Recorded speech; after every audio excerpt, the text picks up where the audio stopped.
कि खाए मटन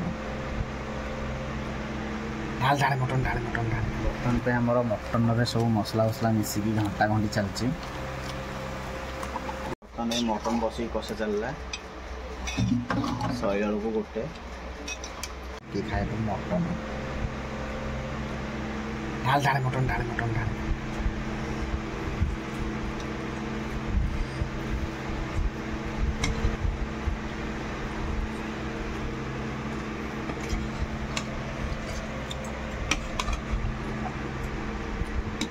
बर्तन पे आमर मटन सब मसला वसला मिसिकी घंटा घंटी चलती कौन बोला एथरे कहूँ कौन सब पर्सनाल जिनस पड़ुचे हल्दी गुंड लुण लंका गुंड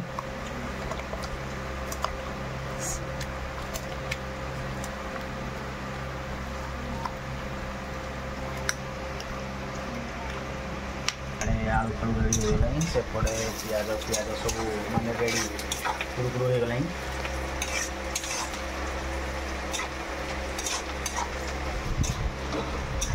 बर्तन मटन बस कषा चलला 100 आलू को गोटे आज ये खाए तो जल्दी आस सीटा कहीं लगे से बस कहीं तो